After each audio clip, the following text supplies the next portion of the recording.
ஹாய்ங்க, welcome to Aziz black. இன்றைக்கி என்ன செய்ய போகிறோன்னா பாயா தாங்க வாங்கியிருக்கேன். இன்றைக்கி பாயா எப்படி செய்யலாம்னு பார்க்கலாம் வாங்க. இதில் ஒரு குக்கர் எடுத்துக்கோங்க. பாயா நல்லா கழுவி வச்சுருக்கேங்க. முதல்ல வேக வச்சுக்கலாம். உங்களுக்கு வேந்து தண்ணி கொஞ்சம் ஊற்றிக்கோங்க. மஞ்சள் போட்டுக்கோங்க. சால்ட்டு கொஞ்சமாக போடுங்க. கொஞ்சமாக இஞ்சி பூண்டு போடுங்க. ஏன்னா நம்ம தாளிக்கிறதுக்கும் இஞ்சி பூண்டு போடுவோம், அதுக்காக. இப்போ குக்கரை மூடி ஒரு 10 விசில் விட்டுட்டு எடுக்கலாங்க.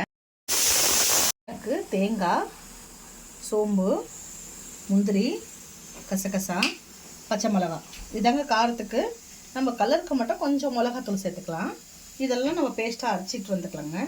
பாருங்கள், நம்ம 10 விசிலுக்கு மேலே தாங்க விட்டுருக்கோம். எப்படி வெந்திருக்கு பாருங்கள், சூப்பராக. இங்கே பாருங்கள், இப்படி வேக வச்சு எடுத்துட்டு அதுக்கப்புறம் நம்ம இப்போ மசாலா ரெடி பண்ணிக்கலாம். அதே குக்கரில் தாளிச்சிக்கலாங்க.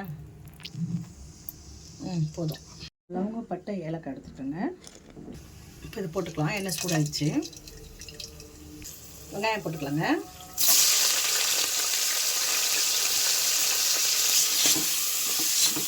நல்லா வதக்கிடுவாங்க. தக்காளி வெங்காயம் நல்லா வதங்கினாதான் நல்லா சேர்வாக கிடைக்கும்.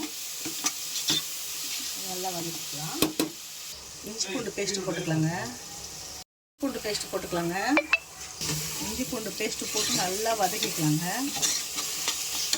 இப்போ உப்பு நம்ம போட்டு அதில் வேக வச்சுருக்கோங்க. இப்போ கொஞ்சமாக போட்டுக்கலாம். வெங்காயம் தக்காளி வதக்கிற வரைக்கும்.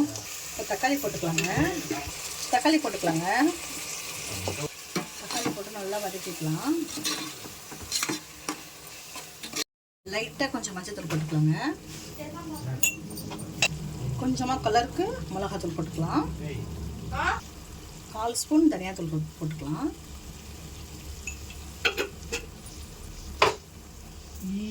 இப்போ நல்லா வதக்கிக்கலாங்க.